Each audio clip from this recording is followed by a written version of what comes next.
2020. The final Thursday in the month, and the second to last, today's the 29th. Yes, second to last day of the month. Alright. Now, I must apologize. I should have had a guest to discuss an issue, I think, relating to promoting healthy living via the use of local foods, but the individual had decided not to continue with the show for one reason or another. So we're going to have an open line instead, and we can talk about local foods. We can talk about the very same topic, promoting healthy living via the use of local foods, because we know, ladies and gentlemen, as we thank God for another lovely day, we very well know that in St. Kitts and Nevis, as is typical of Caribbean countries in general, we import a lot of what we eat and drink, for that matter. We import too much, and this has been happening for years. We've been talking about this for many, many years. I remember, for example, as a youngster, Dr. Osbert Liebert conducting a study, feasibility study, as to how much acreage it would take, how much land it would take, how many resources it would take in order for us to produce enough growing provisions and vegetables for local domestic satisfaction. And the conclusion was clear: we have more than enough, right? And at that time we had lots of land planted in sugar. At that time sugar was still king. It was exiting the throne really, but it was still ruling. And so imagine if that were the case then. What is the situation now, where so much land, farm and sugarcane lands, has now become available? So, when are we going to stop the rhetoric? When are we going to cease the talk and begin some action, and actually begin to develop, to grow our own food? I mean, there's so many benefits in relation to that, ladies and gentlemen. I want you to call in and share with me your views on that. So many benefits related to producing our own food. So many benefits. I can't think of one drawback. Alright? We will be putting the land to good use. We'll be putting the land to good use. We'll be creating employment. We'll be producing healthy food, healthier food than what we import. I have no doubt in my mind that what we produce locally is going to be better for our bodies, better for our systems, including our immune system, than that which we import. And prices should go down. The prices of locally grown food should be reduced. So food will become available, accessible, and affordable. And of course, it has a positive effect on our health. I mean, really, when we buy the tomatoes, for example, ladies and gentlemen, that are sold in supermarkets, I find that they are so, nowadays in particular, they are so silky, they are so mushy.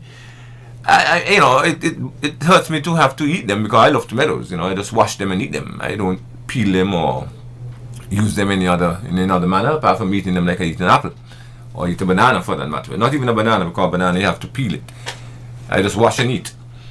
But some of these tomatoes, our local tomatoes will be infinitely superior, and we know that they're not. We know exactly what goes into our tomatoes if we grow them locally. Same for our sweet potatoes, our corn and okras. I mean, come on, why aren't we doing this?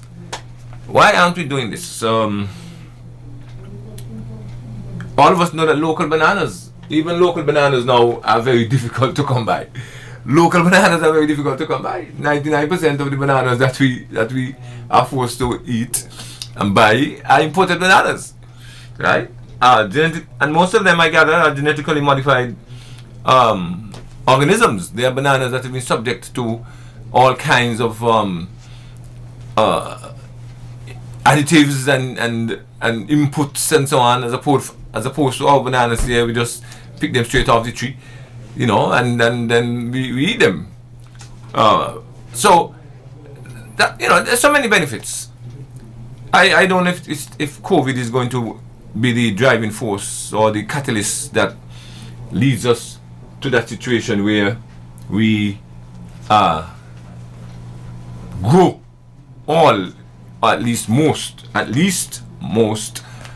of our own food, right? Healthy living via the use of local foods. What do you think of that? Let's talk about it. Call us, the lines are already open, 465-2555.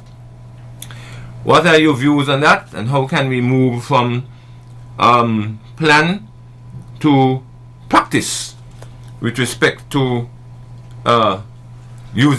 growing, cultivating local foods? All right, and I am not saying this for as any tourism marketing exercise. I'm talking about food for us local people. All right, it's a tourism.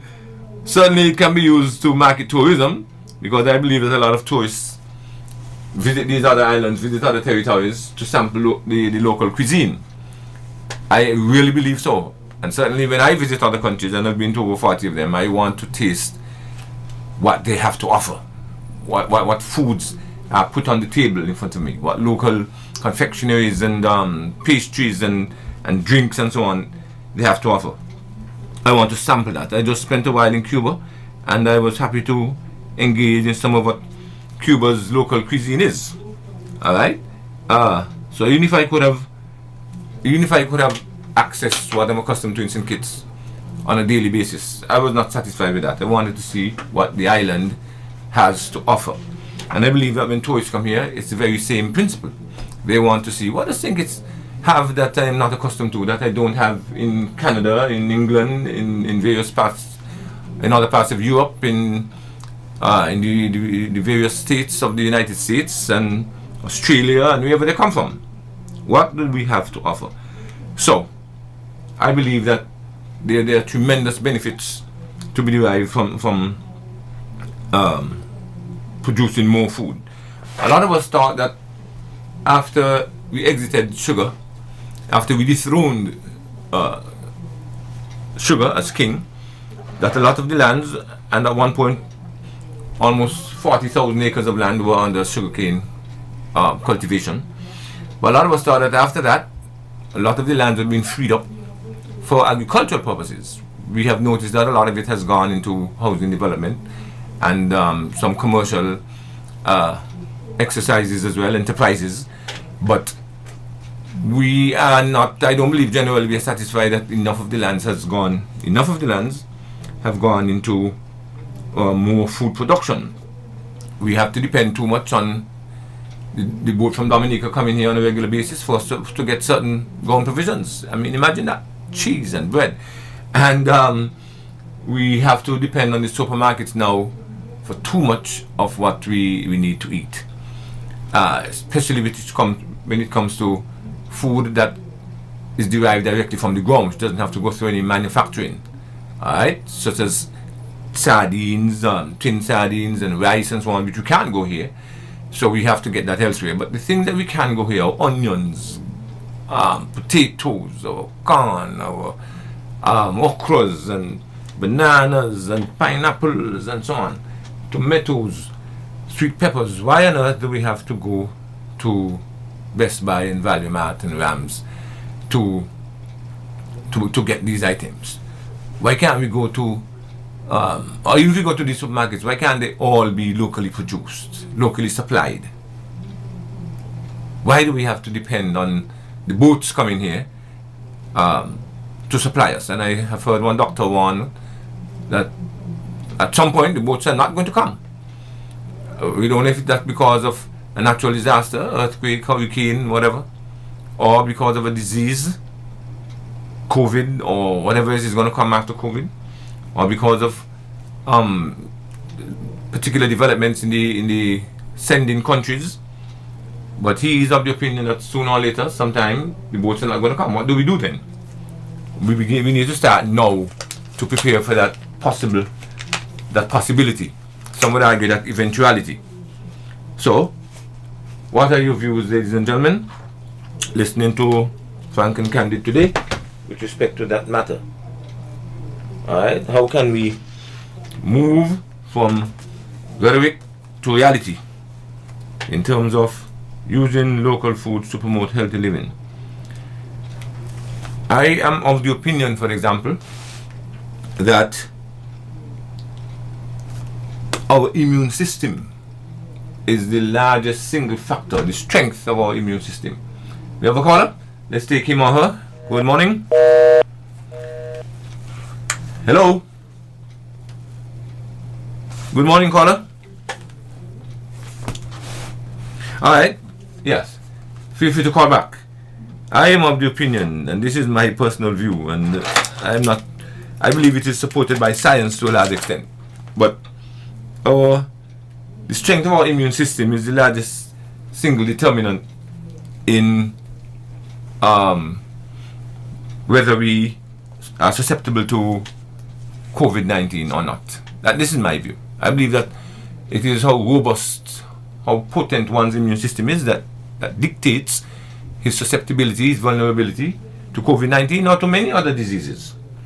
And we notice, of course, that we have been advised that it is people whose systems have already been compromised who are most vulnerable. Alright? And how do we strengthen, what is one of the better ways to strengthen that immune system? Rest, sleep, and diet. Let's take this caller. Good morning. Mr. Blake. Yes, ma'am. Good morning. Good morning to you. Good morning. For weeks now we're trying to call out to you, reach out to you. Is that a fact? Well, yes. I'm glad to have you now. You're doing a very good job. You know who it is singing Eve? Eve. This is my friend. Juliska's sister. Who? Juliska's sister. Oh, Eve, okay. singing Eve. Okay, of course, of course. Well, you look like you forget me, man. Of course, no, I can't. So it's nice to hear from you, and thanks for calling. Yes, you're doing a good job. Continue to. Thank you. God bless you. And the people of Think It's Movies. Thank you very much. Appreciate that. God bless you too. Okay. That's a blessing which I'm going to enjoy for the rest of the day. Alright. Yes. Yeah, I'm saying I believe that it is how robust our immune system is that is going to decide to what extent we are vulnerable to COVID-19 or not. And one of the better ways to strengthen, improve, build our immune system is to sleep well, rest well, and undertake a proper diet. And of course, we're talking about things that we eat and drink. And what better way to engage in a decent diet than to eat local? To eat local. Right? That's why I indulge in mangoes and guineas and so on. At least I know those are not imported.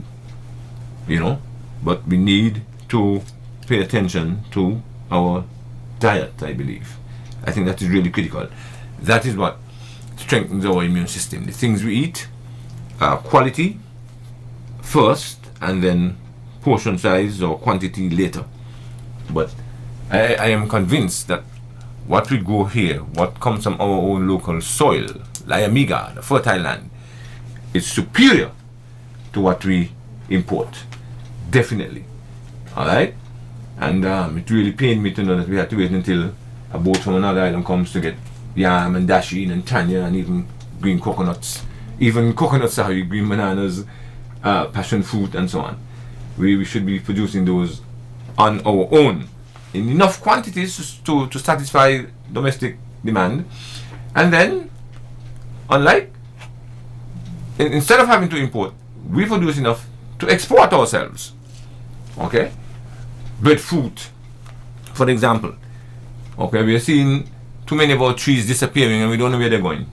Right? Once upon a time we walked around, we saw innumerable lime trees and breadfruit trees and golden apple trees. They have been disappearing. We don't know where to or why. I think that is something we need to address as we talk about eating local and we talk about reinvigorating the agricultural sector. Okay, I was so happy to see that the department has been planting fruit trees along the sides of the road on certain stretches of road, and the local moringa plant along with the national flower. That is what to me is important that we engage in. So, the recipe for the best, strongest immune system would be rest, sleep, and diet. And when we speak of diet, we speak of eating local. Now, I heard Dr. Laws yesterday speak of a number of individuals being affected by fish poisoning. And we know that can be deadly, painful and deadly. She did not go into much detail. She simply said she has been informed that we've had a number of cases of fish poisoning in recent times, and we should be careful when purchasing and preparing and eating fish. But I would like to know whether the culprits, the fish that is causing the poisoning, is local fish, locally caught fish, locally supplied fish, or imported fish. Right? I would like to get that kind of detail. And if it is local fish, what is the problem? Is it fish which is caught in a certain section of water? Is it a certain type of fish?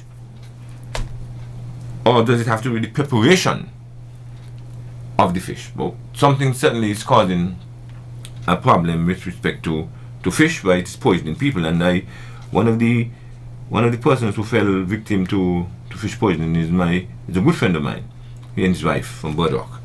And he explained a very painful and uncomfortable experience, and he's very happy that he has come through it thanks to intervention of Almighty God himself, he believes, and which I support. But how do we prevent an occurrence like that?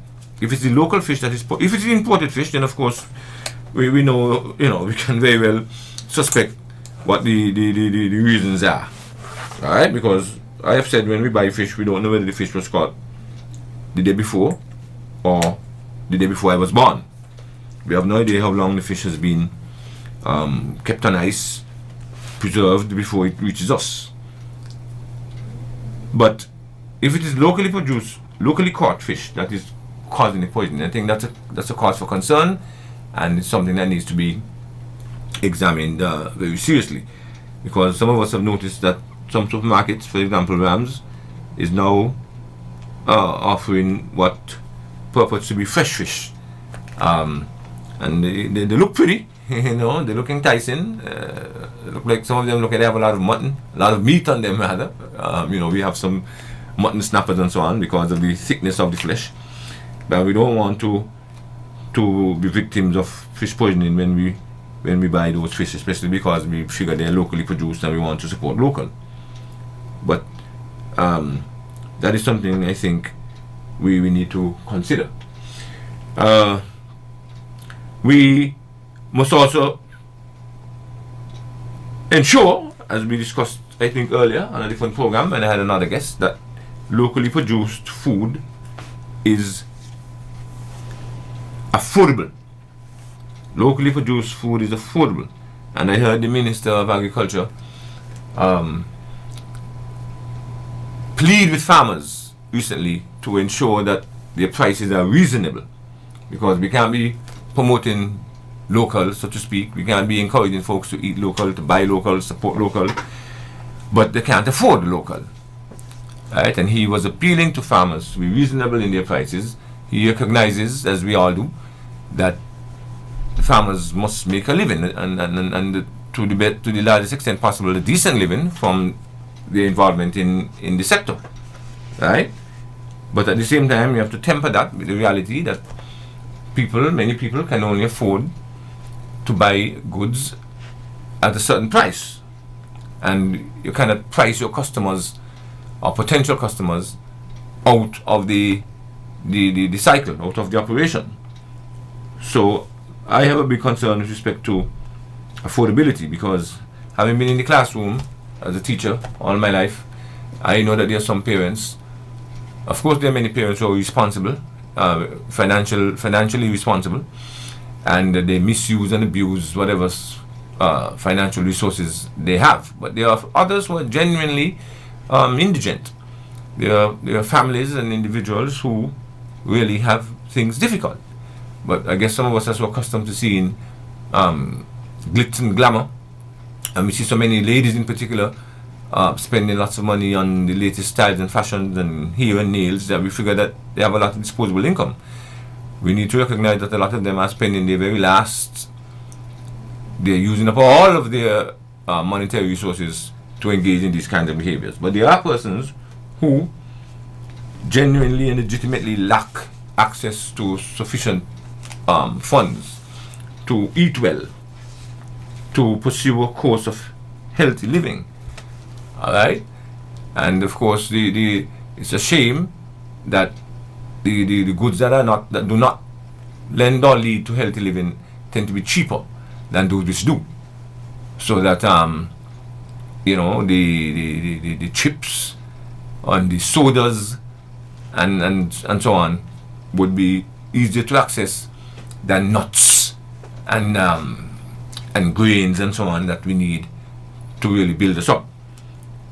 So I want to support the Minister of Agriculture in his request to farmers to ensure that their prices are reasonable, affordable, which will encourage us to head to their stalls instead of to the supermarkets. Alright?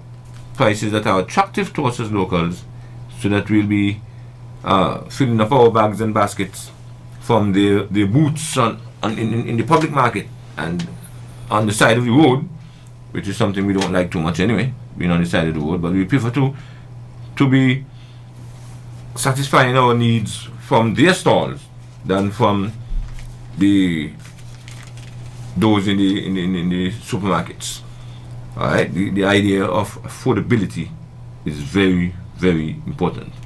All right, remember the lines are open. It's an open line today. You can call us and discuss with us what you think about this idea. The idea that we have to use that local foods promote healthy living in a much more serious way, in a much more real way than imported foods. And like I said, this discussion has been going on for such a long time, almost ad infinitum. We wonder if it's going to proceed. How do we get this to be the reality? And it's a Caribbean phenomenon where we spend billions of dollars, literally billions of US, which means even more billions of EC dollars importing food, when we have, in many cases, we have so much land available to grow a lot of what we import. Okay, now if we are talking about agriculture being so developed as to supply us with all of our food needs, there are lots of variables to take into account. Of course, there are lots of factors that one has to consider. And we have heard a number of messages from ministers of agriculture, present and past, and sometimes I wonder if we hear enough from the farmers themselves. But certainly, there are some elements that are missing in this entire formula, in this scenario. Right? And I think what I'm going to do is to have, instead of having experts in the theory of agriculture, I'm going to have those actually involved in the practice to come and talk with us about some of the issues they're facing with respect to successfully farming their lands and living comfortably from the proceeds. Because I think we need to understand, we need to know more as to what is it that's preventing more food becoming accessible, available and affordable, local food that is, and what are the factors that predispose to this uncomfortable situation. Alright, but I think it takes, of course, a collaborative effort, collaboration between the farmers themselves and, of course, the Department of Agriculture, those involved in policy making, those who are in a position to assist the farmers. And I really would like to see us get to a point where where we can sustain ourselves, if not in all areas, sorry, at least in one area. We know that, for example, Sink is no longer imports onions. We know that Sinkis and Nevis no longer has to import sweet potatoes. And it bothers me to know we have to do that, to tell you the truth. We don't have to import peanuts. I really would like to see that happen. And what is preventing that from happening, really? What is preventing that from happening? Where we become self-sufficient, and we can start off that way in one particular crop, in one particular area, and we know that no longer will our food import bill contain that item. And having succeeded in that area, we move on to another area. Maybe we can do it that way. Maybe we can start and focus on one particular item, one particular ingredient in the basket of goods, agricultural goods, and we do whatever is necessary to ensure that we have got to a point, that we get to a point where we no longer import that item. Is that impossible? Of course not.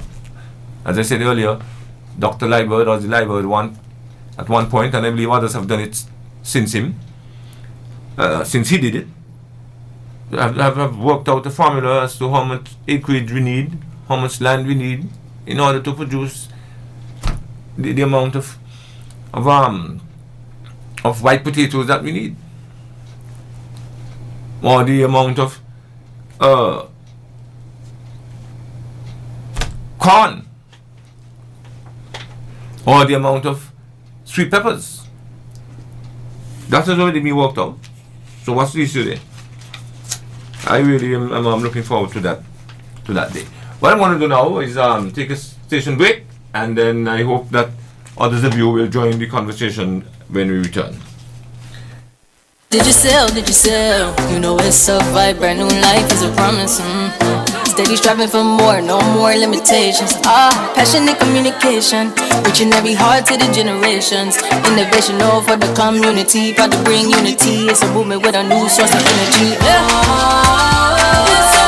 This is what freedom feels like. It's the best, a whole new world to take you higher. We're better together. This is my land, my island, our home. The climate has changed, it's becoming strange. We have to come together to keep her forever resilient and strong. We need slow stabilization for its rehabilitation. Come together as a nation for drought and flood mitigation. Development with policies and plans. Let's change our ways, protect our lands. Get involved, every child, woman and man. Island resilience has got the plan. This is my land, my island, our home. It's time to come together to keep her forever resilient and strong. Island Resilience, promoting a climate of change. The Climate Change Adaptation and Sustainable Land Management Initiative of the OECS Commission, funded by the European Union.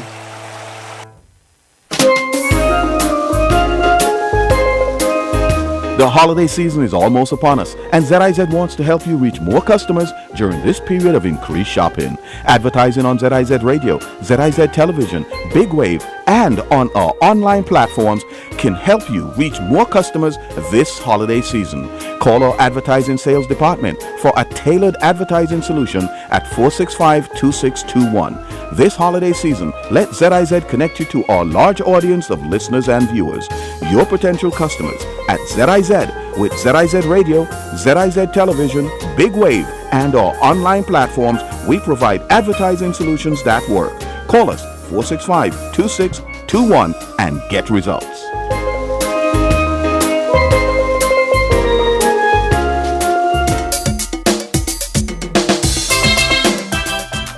Okay, ladies and gentlemen, I just got to notice that there are boulders on the stretch of road which abuts Old Road Bay. So I guess drivers are being advised to be careful, and I imagine that the road construction already engages some heavy duty equipment, and that removing the boulders should not be much of a difficult much of a difficult undertaking. So we hope that that is addressed immediately. But be advised that there are boulders in Old Road, and we know we've had this problem for years, which is why we are constructing the new road there. In the meantime, drivers in that area, please be careful. Right. One of the things I want to mention here is the effect of health, the effect on our health of local foods. You know, the natural sugars that we find in local foods, for example, in foods, especially if we produce our foods, if we eat foods that are produced right here, so we know what goes in and what does not go into them. Natural sugars do not lend themselves to the development of diabetes anywhere half as readily as artificial sweeteners and preservatives and so on. So that the sweetness that we find in a sugar apple or custard apple or banana or mango is pure, if you wish, and it is unrefined, uncontaminated, you know, and that must have a positive effect on the body. That must have a positive effect on the body, as opposed to you using the foods that are injected with all kinds of things. I mean, sometimes you buy an item in the store, in the supermarket, and you read the number of ingredients, and there are 5 different types of sweeteners, you know.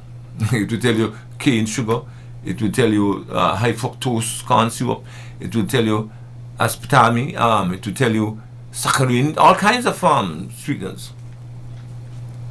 But when you eat that which is naturally, locally grown, straight from the tree, the only thing we put at the bottom of the base of the tree is manure, compost, fruits and skins of other fruits and vegetables, and so on.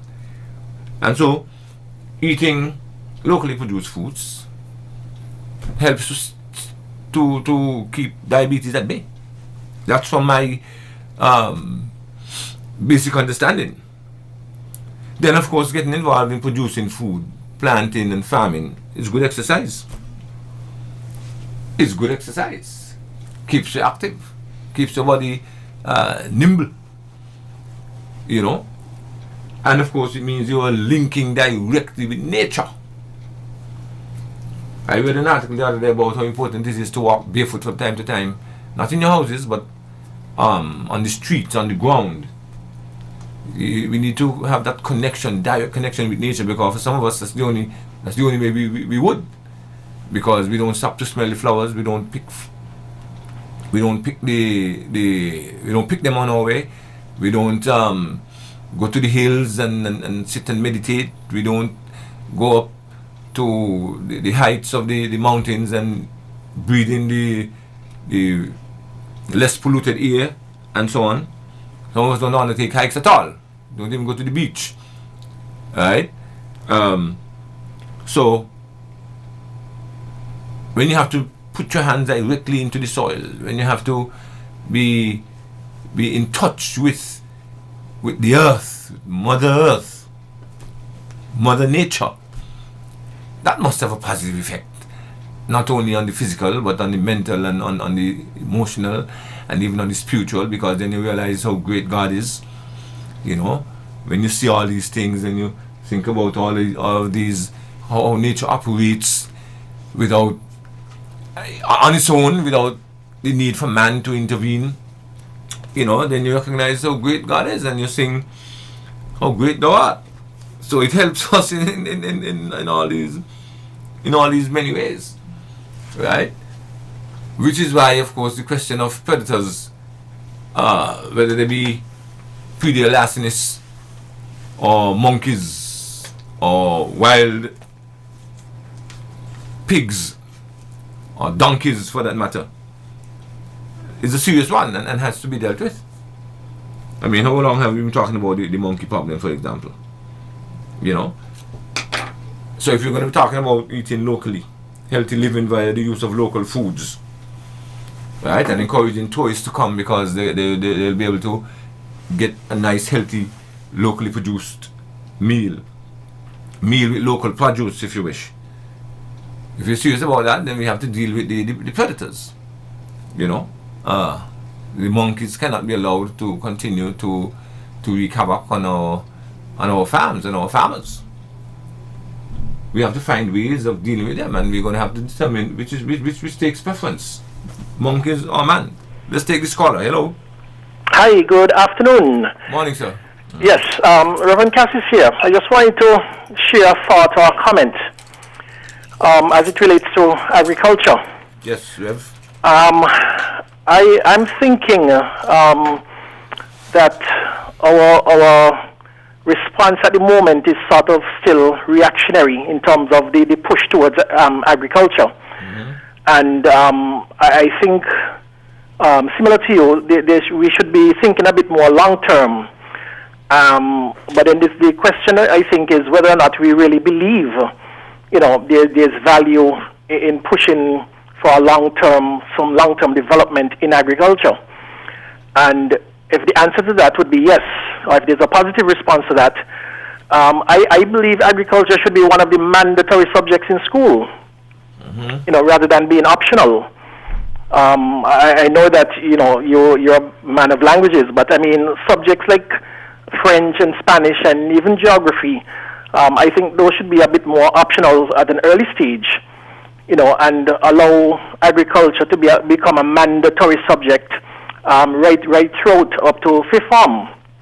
I mean, agriculture is still, as far as I know, the only subject that offers a double award, because the subject matter is so vast, and it deals with so many different areas of life, and there's so much overlap, with other subject areas. So, you can get a double award from it. But I think, we should look at, making it a mandatory subject so that, it helps, I think, to instill that understanding of the importance of agriculture. I mean, no matter what happens in life, people will always have to eat. You better believe it. So my thinking is we really need to look at one of the ways in shaping and influencing the culture, I think, of course, is education. And I think we should make a push towards having agriculture as a mandatory subject. Yeah. So I just wanted to put that thought out there for consideration. Thank you very much. All right. Thank you. Thank you very much, Reverend Cassius. Let's take another caller. Good day, Mr. Blake. Morning, sir. Yes. I know it's fashionable to assert that local foods and food generally are superior to imported. But sometimes I wonder if the argument is not just an emotional one. I mean, you know how very jingoistic we can be at times with everything kittish and the vision. So it's all romantic, just romantic. Yeah, it could be. I mean, is it really a fact that our local food supply is the best? How do we know that? That's the thing. Okay, do we know that for a fact? Has there been studies to show that, scientific studies? Are there standards that we adhere to? I mean, say what you will about food imported from the USA, say. At least they have the seal of approval from the FDA, the Federal, the Food and Drug Administration, I think it's called. And that assures a minimum quality, minimum standards. Okay, just picking a fruit from a tree or harvesting something from the ground or the sea does not mean that it is safe. Okay, how pollution free are the waters we fish in? Okay, we have this our drains and surface water draining into the ground. At the same time, we use all sorts of chemicals, which can be absorbed in our food supply. What I'm saying is, I know there is a Bureau of Standards, I think it is, but do they really test our local food supply to any great extent? And one point to note, although we may tout the benefits of local produce, the fact is, we the what you call it, the longevity, what do you call it now? The statistics for longevity, right? They are higher in those countries than in ours. Okay? And even though our taste, our lifestyle have been trending towards adopting that. Okay? Our lifestyle, our longevity records are also... Average lifespan. Lifespan? Our average lifespan, yes. Okay. That is still trending upwards, even though our tastes have changed from what they were a long time ago. Yeah, life expectancy at birth, that's what it's called. It is referred to. Life expectancy at birth. Life expectancy, that's it. Yeah. That's it, yes. When you look at those statistics, you find that the life expectancy in those countries are higher than ours, despite the fact that we may be critical of the fact that there are so many genetically modified foods and the supermarket shopping mostly and that sort of thing. Yeah, so, the quality of the food will only be one variable in deciding life expectancy. Yes, I agree. Okay. I agree. I absolutely agree. Right. Okay. That is true. But at the same time, like I said, have there been scientific studies that actually show that our food supply is superior? I mean, I'd like it to be, obviously. We all would like it to be. But it would be nice if it's backed by scientific evidence. Let me have you ever taken up one of those imported pineapples from the supermarket and put it to your nose and smelt it, as opposed to one of our local pineapples? I mean, when you I have tried that, when you smell the pineapples in the supermarket, but man, there's absolutely no relation, nothing at all close to the scent of a pineapple. and okay, so you're saying that the pineapple taste is artificial? The taste? Yes. Well, the smell and taste are related to each other. In my mind, the taste of the pineapple is not rich. The imported pineapples, in my mind, it is definitely inferior, of a subpar quality to our local pineapples. Again, that's what I'm saying. You may say the smell test is the best, but is that a scientific fact? you can actually prove these things. I mean, scientifically, and it would be nice if somebody could take it up as a project to show that is in fact so, rather than just rely on the emotion and so on. And point of view. Remember too that part of the debate is more about food security in the sense of what happens if the containers stop coming in. Yeah. We want to have local capacity to produce so that we don't starve. Okay? So that's part of the debate. But insofar as the quality and that sort of thing is concerned, that I think that's still it's still an open question. Right. Okay, thank you. I agree that in some cases we need the scientific evidence, right? We need to be this thing, our movements, our actions, decisions must be evidence based. But for the time being, I'm sorry, my position, my individual position is that based on what we know about how our local fruits and vegetables are produced and cultivated, we can, I believe, safely assume that they are healthy to eat, as opposed to guessing or believing that because a label on a food item says it is good to go, that it is better. Since we do not know what processes the imported fruits and vegetables and food in general, what processes they are subjected to. As I said before, if you take an item, including an item that consists largely of fruits or vegetables, and you read the label, it's amazing the number of ingredients. You think you're eating pure vegetables or pure fruits, and you, for example, the fruit cocktail that is imported, of course, that is sold here. I mean, I challenge anyone to grab one right now. As soon as the show is finished, go to the supermarket, grab a bottle of a packet or a tin of food cocktail, a can of food cocktail, and read the ingredients. You're not just eating cherry and pineapple and so on. It's a whole added a large number of added ingredients in that concoction. So I agree, whereas I agree that in some cases we have not subjected our beliefs to scientific scrutiny. I still hold the view that our locally produced foods conduce to better health than imported ones. Now, Reverend Cassius spoke of making agriculture mandatory in schools. Of course, that can very well be debated. There are merits and demerits to that issue.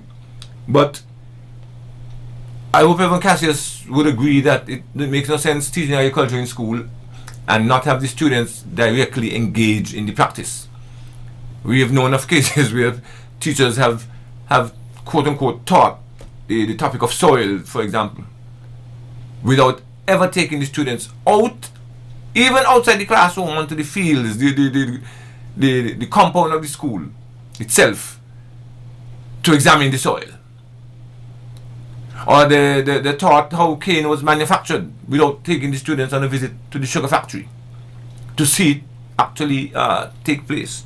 So if we're going to have agriculture being made mandatory, certainly it must have a very practical element to it. And of course, languages, and I consider myself a linguist for more reasons than one. Languages have been optional for many years. But after you've exited the second form, at least, one has to learn, based on the stream he's in, he has to learn French and or Spanish compulsorily for the first 2 years of secondary school.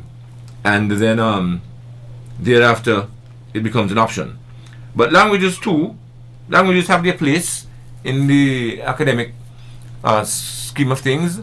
Languages are critical in the educational landscape, of course, and I can speak as an individual how tremendously I have benefited from my exposure to languages, my fluency in other languages and so on. But that does not negate the validity of the suggestion that agriculture, given its super importance, and COVID has highlighted that even more so, that it be made mandatory in school. And perhaps Reverend Cassius, on his own behalf or as part of a group, could make that proposal to the Ministry of Education in a formal way. Alright, and be prepared to engage in a discussion on the pros and cons, the strengths and weaknesses of that suggestion. Alright, now the last caller spoke of life expectancy in some countries which use a lot of GMOs being higher than in other areas. Which we have a caller? Let's take the caller then.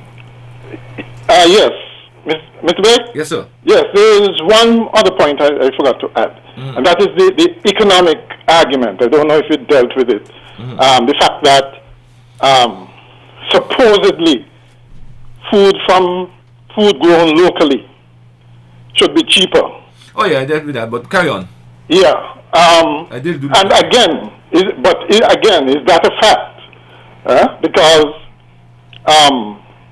you may find, because of economies of scale, right, that it's cheaper from overseas, despite the fact that it has to be transported here, and that kind of thing. And I think it was Mrs. Henry who made a point that we seem to be throwing farmers at producing, telling everybody get into farming, when a critical thing about farming and the country's economy is that you are supposed to be able to produce more with less farmers. In other words, productivity is what is key, right? We should have less people engaged in farming, producing a lot of food that allow people to engage in other activity. So it's not just a question of just throwing people into farming. We want the best farmers, the best equipped farmers, okay, who can use the money and other investments in the right way so that we get maximum production from it. Okay, I just thought I'd add that. Okay, appreciate that. Let's take another caller.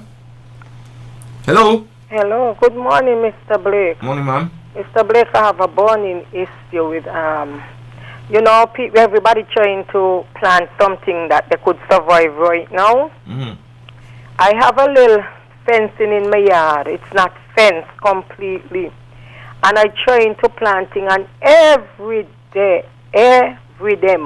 Sunday to Sunday, over 100 sheep and goats, and they just come in and eating down your things. And sometimes you get so frustrated because you will watch, like for instance, I have some sorrel, about 7 trees, and I get home on Monday and one totally eat down with all the young sorrel want it and these kind of things.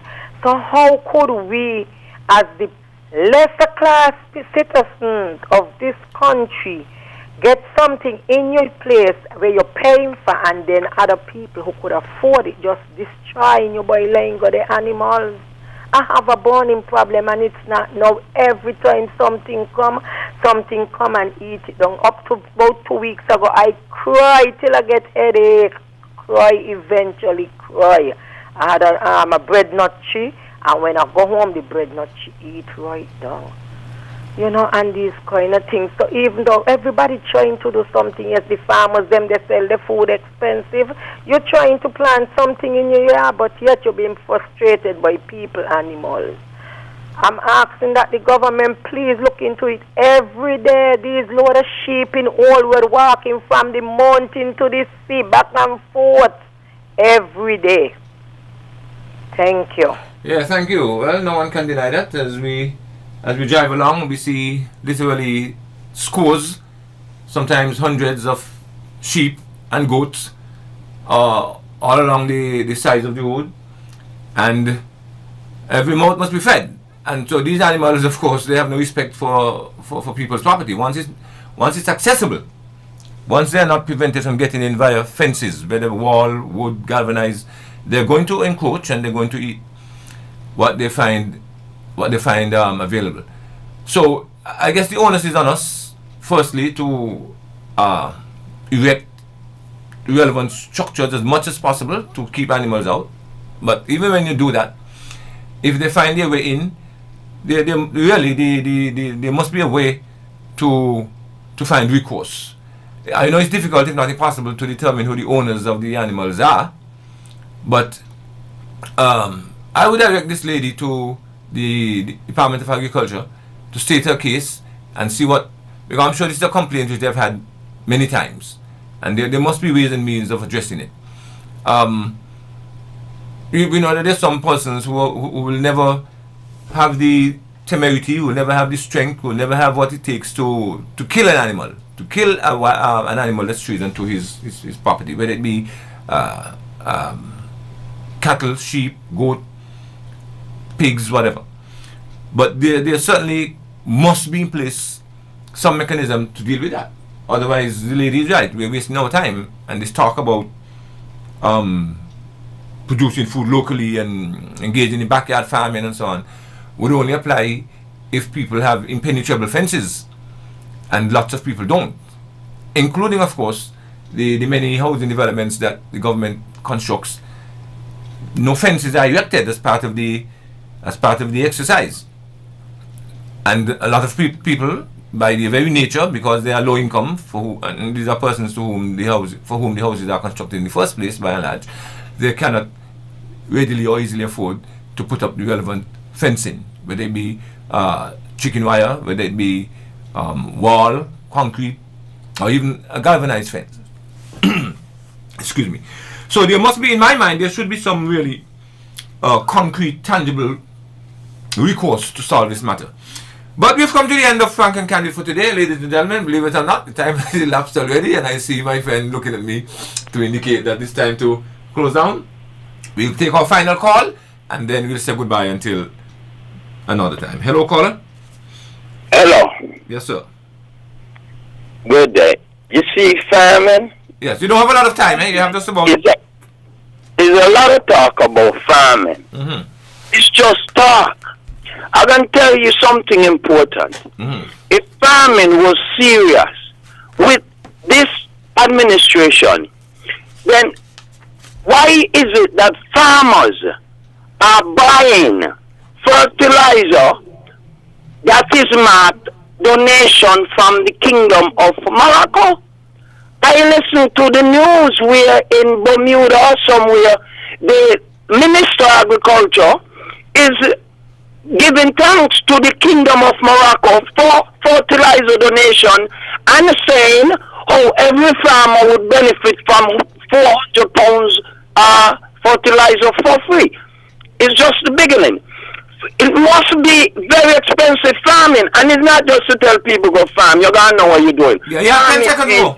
Farming ain't not just go do something just so. You have 10 seconds. We don't understand the science. People must be equipped with the knowledge how to produce the food. The administration itself must provide the people with the necessary Yeah, sorry, but we have to finish up now. I'm being advised you have to finish up now. Okay, I'm saying the administration must provide the people with the things necessary to produce the foods. Thank you very much. Thank you very much. Okay, it's a pity we have to end now. We would like to discuss that point further. But thank you very much nonetheless for making that intervention, and we'll see you again sooner than later. Have a nice one.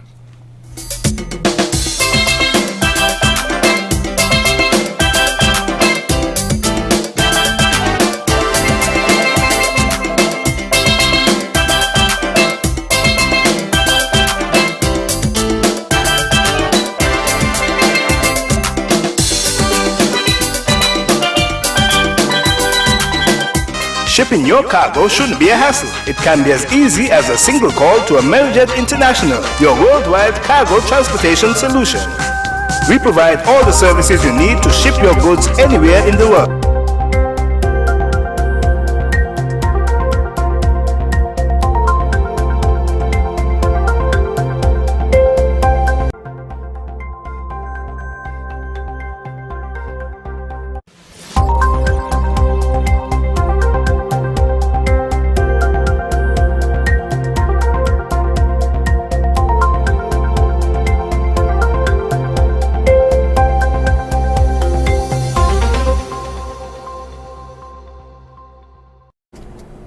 In the top stories, reopening of the borders will reunite families and bring an even greater sense of normalcy back to St. Kitts and Nevis, says Prime Minister Harris. Second person charged for breaching COVID-19 quarantine in Grenada. And Australia children as young as 10 are still being incarcerated. Hello and welcome to the ZIZ Midday Newscast. Today is Thursday.